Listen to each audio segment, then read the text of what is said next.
Otra de las herramientas que usamos constantemente en la fisioterapia en general, pero también en la fisioterapia deportiva, son los agentes físicos o también llamados medios físicos, ¿no?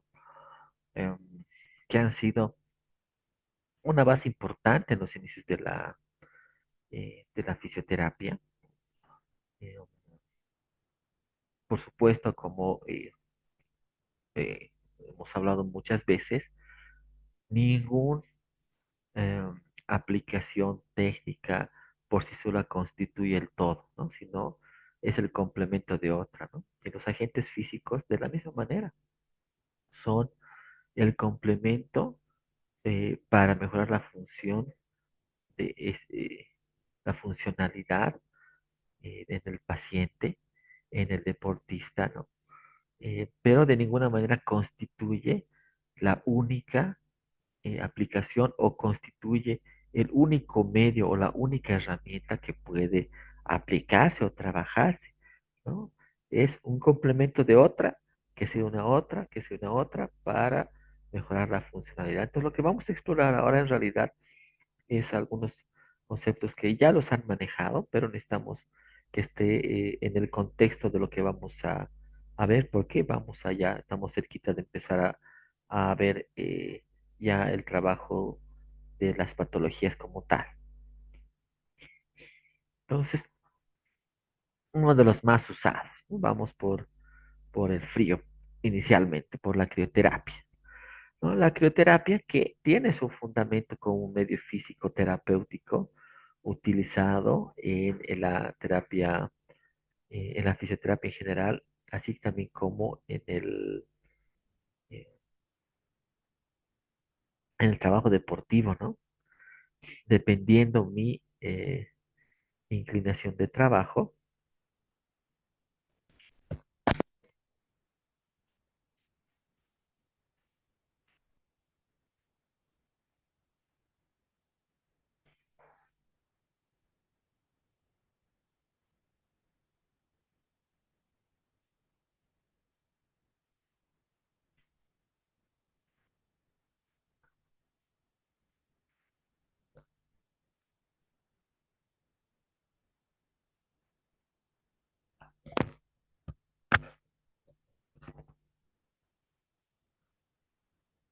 dependiendo a cuál es la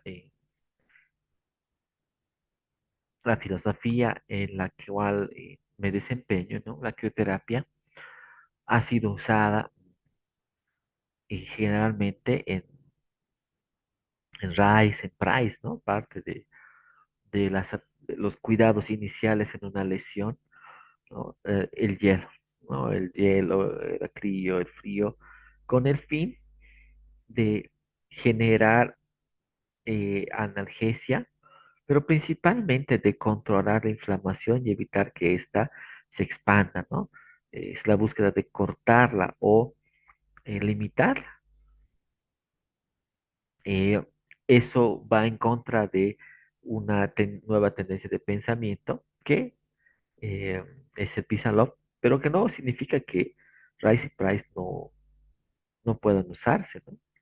Pero Peace and Love trae un nuevo pensamiento, ¿no? Papas Carne trae un nuevo pensamiento en cuanto a la aplicación de la crío, ¿no? No la niega, no la desecha, pero dice que no es lo principal en una lesión aguda.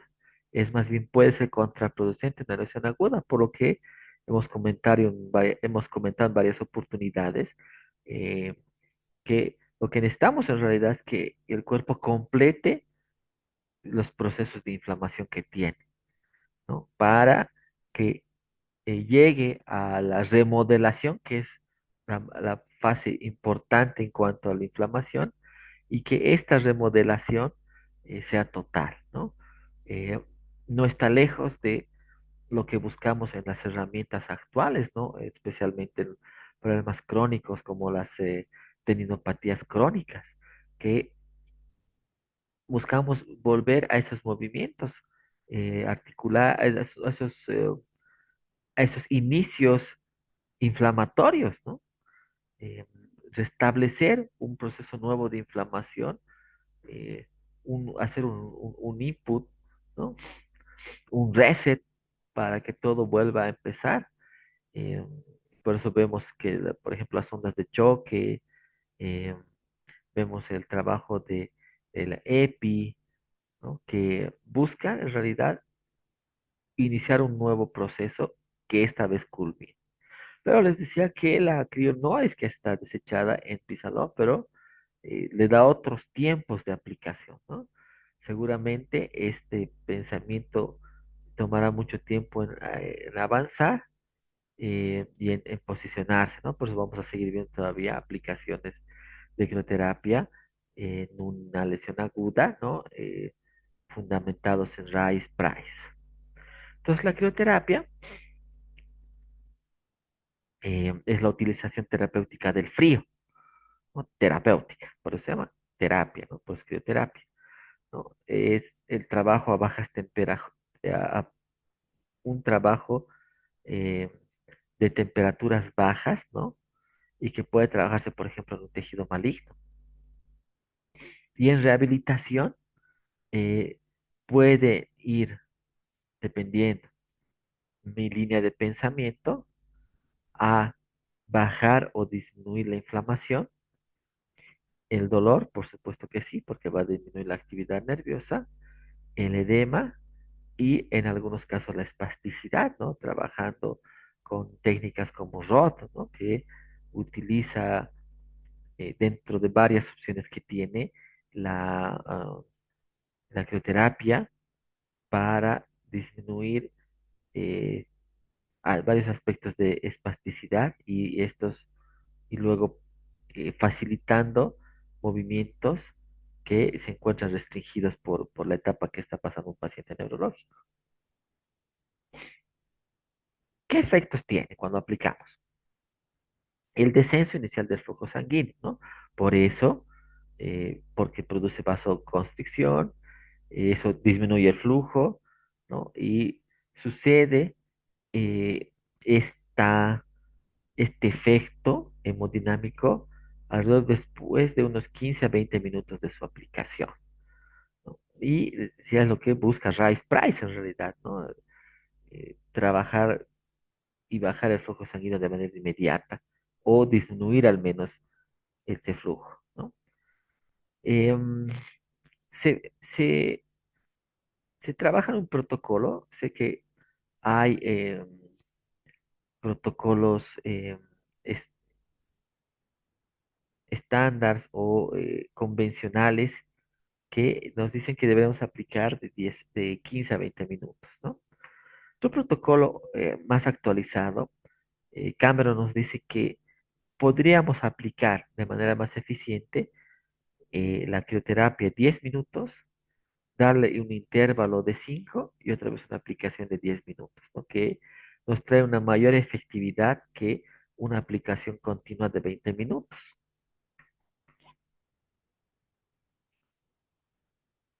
Este efecto hemodinámico tiene un efecto rebote, ¿verdad? O sea, a partir de ese tiempo, de esos 20, 25 minutos, puede traernos un efecto rebote donde el vaso que ha estado eh, constricto, ¿no? Esa vasoconstricción, por un reflejo del vaso, va a vasodilatarse, ¿no? Y esta vasodilatación inducida por frío, ¿no? Es una reacción, más que un efecto, es una reacción que viene y les decía que va cuando aplicamos más allá de los 20 o 25 minutos, ¿no? En una temperatura generalmente de menos 10, ¿no? Grados. Pero esta reacción, por ejemplo, cuando es descontrolada, produce una quemadura, ¿no? Puedes decir, pero no es calor, ¿no? ¿Cómo quemó el frío? Sí le quemó porque justamente hubo una reacción adversa a esta vasoconstricción, ¿no? Rápida que llegó al final a producir una quemadura. Que si mi línea de pensamiento no es tanto buscar la vasoconstricción por un tema hemodinámico, sino voy más a los efectos neuromusculares. ¿Qué voy a producir cuando trabajo en crioterapia? La disminución de la velocidad de conducción nerviosa, por eso produce un efecto analgésico, ¿no? Un efecto incluso anestésico, porque la velocidad de conducción disminuye. Entonces, la información, los mecanoreceptores en alerta también bajan la información y la sensación de dolor o la misma sensación propia disminuye, ¿no? Esto según la porción al que de grado eh, esté siendo sometida el tejido, ¿no? Llegamos a tener efecto a partir de los 5 minutos de la aplicación, ¿no? Puede revertirse en 15 minutos, por eso hacemos trabajos intermedios, aplicaciones intermedias, ¿no? Y les decía que también, si no es eh, propio de la rotación deportiva, pero es importante recordar que también puede trabajar para la espasticidad, ¿no? De manera transitoria, por supuesto, no es, les repito, libera e inhibe un movimiento para que podamos mejorarlo. Esto a través de la ah, disminución de la actividad de la motoneurona gamma y de los sistemas de alerta que tienen los usos musculares y los órganos tenenosos de Golgi. Otro efecto neuromuscular importante va a ser la facilitación de la contracción, ¿no? Nos va a ayudar a la actividad de las motoneuronas alfa, esto según el tipo de técnica que yo tenga. Efectos metabólicos que nos va a traer la aplicación de la terapia. Disminución del metabolismo, o sea, ¿no? El trabajo metabólico baja, ¿no? Esto cuando trabajamos o vemos o estamos usando una inflamación o una cicatrización. ¿Y cómo podemos trabajar esta crioterapia? Vamos a trabajarla. Ahorita vamos a ver los métodos que podemos usar, los convencionales, los más modernos, pero nos va a ayudar estas aplicaciones al control de la inflamación. Les repito, eso depende de el tipo de pensamiento y de los tiempos que yo quiera trabajar, ¿no? Si soy Rice Price o Peace and Love, ¿no? Este control de la inflamación se va a dar eh, en la recuperación después de una lesión o puede trabajarse en una inflamación aguda.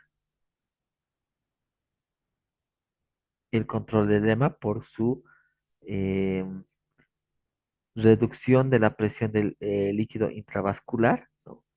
Esto llevándolo al espacio intersticial, ¿no? Y esto se da a través de la disminución del flujo sanguíneo que podemos ver, por eso podemos controlar el edema, ¿no? Si es Peace and Love, debería hacerlo después del tercer día. El control del dolor, por lo que hemos hablado, ¿no? El bloqueo de la transmisión del dolor, ¿no? Por estos efectos neuromusculares en los que habíamos descrito, ¿no? Que tienen un énfasis importante en los receptores termocutáneos de la piel.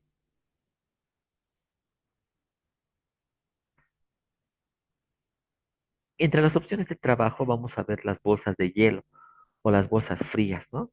Eh, los packs, ¿no? Que ahora encontramos son los más comunes, ¿no? Y justamente porque son factibles de usar, porque son reutilizables, ¿no? Es decir, esto lo usamos, lo volvemos a congelar, se descongela, lo volvemos a usar, ¿no? Cosa que no podemos hacer, por ejemplo, con los cubos de hielo, ¿no? Que tenemos que esperar que congele, se termina, luego que renovar, etcétera. En cambio, esto es más rápido, ¿no? Y es una aplicación directa hacia la piel, ¿no? Muchas veces el hielo, a menos que esté usando una técnica para espastizar, pero bueno, hablando del tejido blando, el hielo eh, puede llevar a quemaduras por los efectos que hablábamos hace un momento. Sí, no está descartado los trabajos que hacemos con las piezas congeladas como los cubos de hielo o aquí vemos otra pieza que tiene una forma y existen aplicadores, sujetadores de estos hielos, ¿no? Tienen una forma específica en un molde específico y ya no necesito yo aplicar con mi mano un trapito, sino puedo hacer directamente esta aplicación sujetando con esta sujeción que tiene, o incluso con mi mano, o incluso como si fuera un helado, ¿no? Puedo trabajar al revés, alrededor del tejido o en el tejido. eh, Aplicando directamente sobre la piel, ¿no? Ahí podemos hacer masajes de hielo como, por ejemplo, lo hace Rod. Algo un poco más objetivo son las unidades de compresiones frías, controladas, son controladas porque justamente eh, yo puedo saber cuántos grados estoy aplicando a una región específica. Y esta aplicación, aquí vemos el aparato y estamos a un aplicador de muñeca o a un aplicador de rodilla, puedo saber cuántos estoy generando en cuanto a la crioterapia y además puedo tener controles de tiempo y también voy a disminuir los peligros de quemadura que si trabajara con hielo o los mismos packs. También vemos pulverizadores de crioevaporación, ¿no? O congelación leve que son usados como anestésicos generalmente y que nos sirven para justamente llevarnos a una analgesia o a anestesia temporal. Vamos a su contrario, a la termoterapia, que es mucho más usada que la crioterapia, ¿no? Porque es más tolerable, es más amigable que la aplicación de frío. Por supuesto que hay pacientes y pacientes, personas y personas, deportistas que eh, pueden tener una, una adaptación distinta, ¿no? Pueden, pero en una mayoría, eh, siempre el calor va a ser más amigable que el frío, ¿no? Con sus excepciones, con sus excepciones en cuanto a la percepción. Entonces, ¿sabe? La termoterapia es la aplicación terapéutica ahora del calor, ¿no? No puede trabajarse, por ejemplo, en un tejido maligno, ¿no? Porque esto en realidad lo va a aumentar, lo va a exacerbar. Pero en rehabilitación nos ayuda a controlar el dolor. Esto nos ayuda a aumentar también la extensibilidad de las partes blandas. Recuerden, ¿no? Que la termoterapia profunda puede llevarnos a que el tejido tenga una extensibilidad temporal, ¿no? Recuerden que eso va en contra, por ejemplo, de lo que piensa Stretching Global activo. También nos ayuda a mejorar la cicatrización porque va a aumentar procesos metabólicos, así como mejorar la circulación. Tiene estos efectos debido a la influencia sobre los procesos hemodinámicos que van a aumentar, neuromusculares que según el tiempo de aplicación pueden disminuir y metabólicos que van a también encontrar eh, un mayor estímulo para tener efectos que vamos a ver un momento, como estos efectos hemodinámicos, ¿no? Vasodilatación. Usado el calor, por eso el calor tiene esa tendencia a ser más amigable porque la vasodilatación va a producirse por un aumento de flujo sanguíneo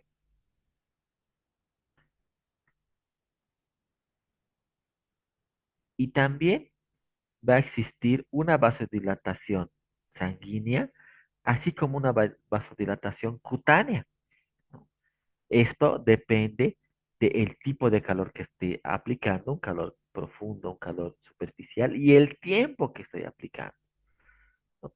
Tenemos que tener claro esto porque necesitamos protegernos de un calor excesivo, ¿no? Cuando el flujo sanguíneo está desmedido, voy a tener una quemadura, ¿no? Por eso inicialmente existe una vasodilatación cutánea y luego una sanguínea. Pero les repito, esto depende de si estoy usando un calor profundo o un calor superficial. El calor superficial va a llegar a producir una vasodilatación cutánea, ¿no? Si voy a ver una hiperemia cuando estoy recibiendo un tipo de calor superficial, ¿no? Pero el profundo nos va a llevar a un aumento del flujo sanguíneo. Entonces, de manera controlada es excelente, pero desprotegida puede llevarnos a quemaduras.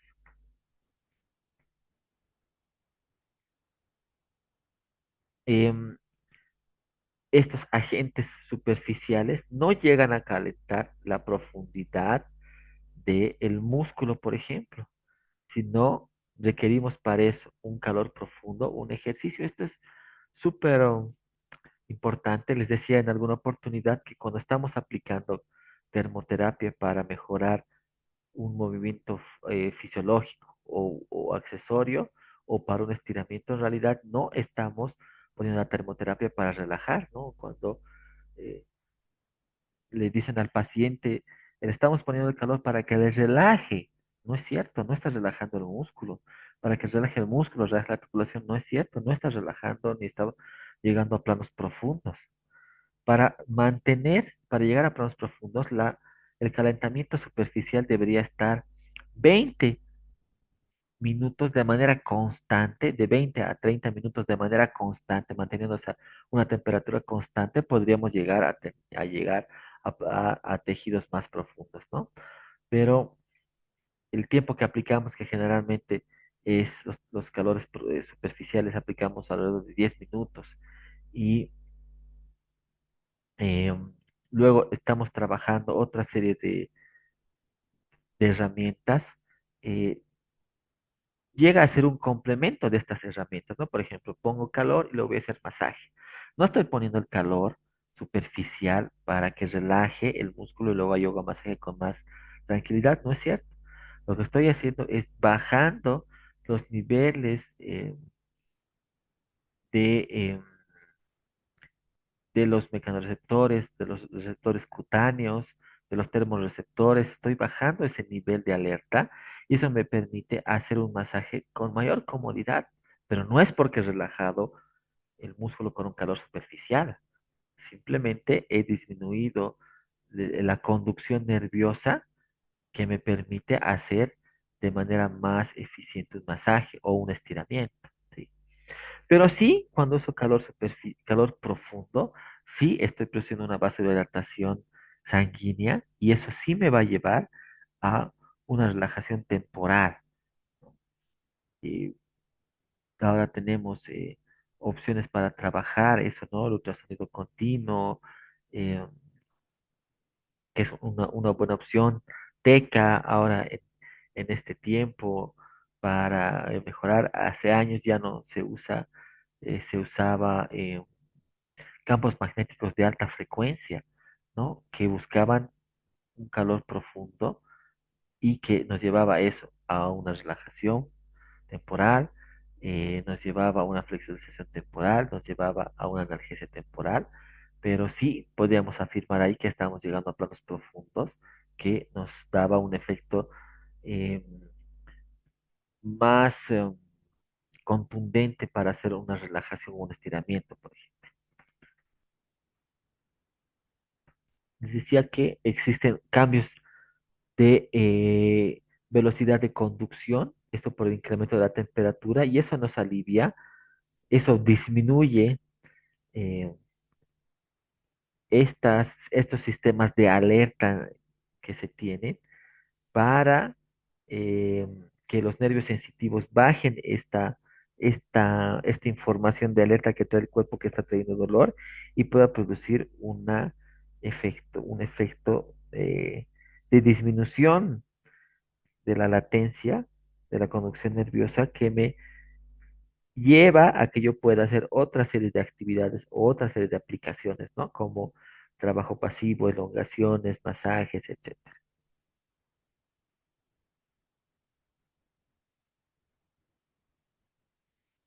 Vamos a ver también que esto nos va a llevar a la reducción de la percepción del dolor. em, y es en los nervios periféricos, ¿no? Va a producir un bloqueo de la conducción, lo que nos puede llevar, si no tenemos cuidado en esta aplicación, a quemaduras, por ejemplo.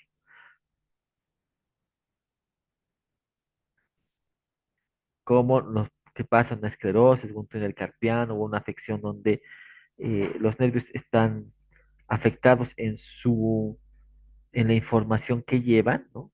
Y pueden los pacientes sufrir quemaduras, ¿no? Y nos ha pasado mucho cuando no tenemos claro que este paciente está sufriendo una alteración desmelinizante, por ejemplo, ¿no? O una afección anestésica del túnel carpiano, ¿no? Que nos está llevando a que la percepción es tan baja, pero tan baja que los sistemas de alerta han bajado tanto que la piel está sucumbiendo a temperaturas que no siempre son demasiado altas, pero que no tiene poder de reacción y estas van cambiando.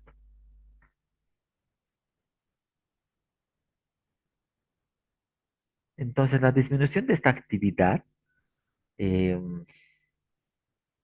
aferente, ¿no? Procedente de los huesos da lugar a una disminución de la actividad de la motoneurona alfa.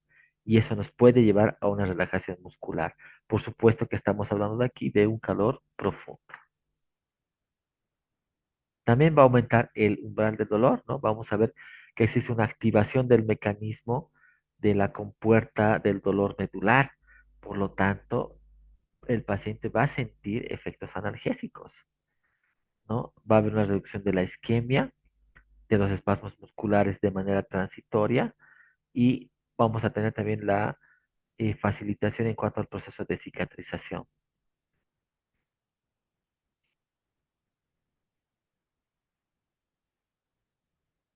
Hay también efectos en cuanto a la fuerza muscular, ¿no? La fuerza y la resistencia muscular van a disminuir sobre los 30 minutos iniciales, ¿no? Decía que de 20 a 30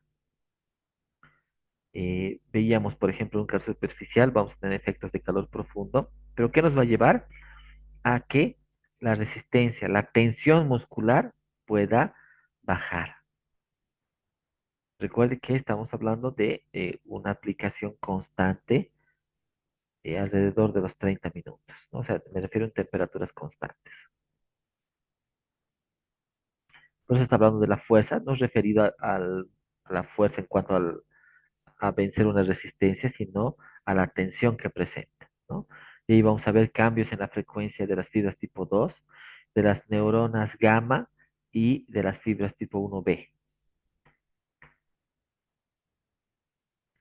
Vamos a ver que la termoterapia nos va a llevar a un aumento del ritmo metabólico, es decir, nos va a llevar a acelerar reacciones químicas endotérmicas, por eso puede llevar a una quemadura más fácil que el hielo o que la crioterapia, por un aumento de las reacciones biológicas y enzimáticas, y eso nos va a llevar a este movimiento enzimático, es en realidad que nos va a llevar a un trabajo metabólico mucho más acelerado. Y este ritmo metabólico se va a traducir en el aumento de la captación de oxígeno, en la aceleración de la cicatrización, y esto nos va a llevar a aumentar la tasa de procesos destructivos. Entonces, cuando hablamos de extensibilidad, sí, el calor profundo puede llevarnos, o el superficial aplicado a temperatura constante, a un cambio de extensibilidad del colágeno. Pero recuerden que esto es de manera pasiva y temporal, ¿no? Que va en contra de otros pensamientos como les decía, stretching global activo, ¿no? Que dicen, en realidad, no apliquemos calor porque estamos teniendo un coeficiente irreal de la flexión que está teniendo este músculo, este grupo muscular. Entonces, ¿en qué podemos aplicar? Puede controlar el dolor por todos los aspectos que hemos hablado, como el bloqueo de transmisores del dolor y la activación de termorreguladores cutáneos, ¿no? Una alteración de la transmisión nerviosa y puede darnos efectos analgésicos, ¿no? Que generalmente es lo que siente el paciente. Y les decía, por eso siempre es más agradable o más amigable el calor que la crioterapia. También vamos a poder aplicar a la mejora de la movilidad articular, ¿no? Disminuyendo la rigidez articular. Esto cuando aplicamos calor superficial, perdón, cuando aplicamos calor profundo o superficial, en la que tendríamos que mantener esa temperatura constante durante 20 a 30 minutos, ¿no? Pero es difícil poder aplicar eso, por eso es mejor una aplicación profunda, ¿no? Termoterapia profunda.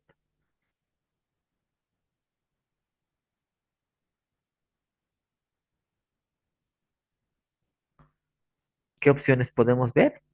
La aplicación, por ejemplo, de compresas húmedo-calientes, ¿no? Que tienen dentro de la compresa una arena volcánica que ayuda a que pueda mantenerse un tiempo más largo, el calor puede retener más tiempo el calor. La parafina, ¿no? Que ahora tenemos parafina terapéutica en la que podemos trabajar distintas técnicas, ¿no?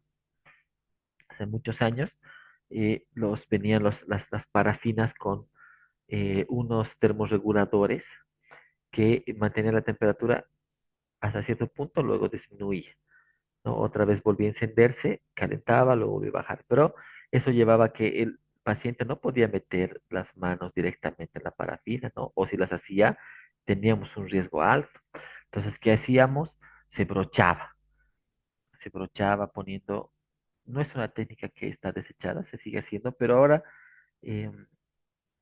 no tenemos la necesidad de brochar porque vemos ahora aparatos de parafina y la misma parafina terapéutica en la que el paciente puede ingresar la mano en inmersión y sacarla sin problema, sin quemarse, ¿no? Y eso nos acelera el tiempo y también sabemos que el paciente va a tener mayor seguridad porque no va a estar en peligro una quemadura, ¿no? Es excelente en temas articulares, en articulaciones pequeñas y en problemas de artrosis, eh, osteoartritis también en articulaciones pequeñas. Algo más objetivo en cuanto a la medición de la temperatura son estos aplicadores de fluidoterapia, ¿no? Donde ingreso miembros superiores o inferiores y voy a tener regulado el tiempo y además voy a tener la opción de regular la temperatura en la que voy a aplicar. Los rayos infrarrojos, que en realidad estos rayos infrarrojos están ya quedando en la historia, ¿no? Lo que vemos aquí es un foco infrarrojo, ¿no? En realidad un aparato o una lámpara infrarroja es una resistencia infrarroja que produce un calor superficial. Pero les decía que estos están quedando ya en la historia, primero porque tenemos opciones más prácticas de aplicación de calor pero también porque se cree que es un factor para el cáncer de piel, ¿no? Es un factor, no sé si que si se aplica tienes cáncer o vas a, ¿no? Es un factor que en algunos pacientes puede tener una, una apertura, una opción que puede llevar a un tema de cáncer de piel. Por eso, ante esa duda, la industria ha bajado o ya ha dejado de fabricar eh, estos infrarrojos, ¿no? Estas lámparas infrarrojas. La hidroterapia, obviamente, entendido en el agua, pero a una temperatura superior a los 35 grados, 36 grados, puede ser también una aplicación de termoterapia. Entonces, lo importante de todo lo que hemos visto es tener claro el tipo de pensamiento en el que yo voy a aplicar y aplicar con tiempos exactos, con los cuidados necesarios y entendiendo qué efecto en realidad estoy consiguiendo, ¿no? Generalmente los medios físicos son herramientas que van a complementar a un trabajo kinésico, ¿no? Y que van a tener eh, efectos, este trabajo kinésico va a tener va a tener un efecto más eficiente y disminuyendo los tiempos eh, o sea, es decir, una aplicación de termoterapia y crioterapia va a disminuirme el tiempo de sensación para que yo pueda aplicar otras opciones terapéuticas.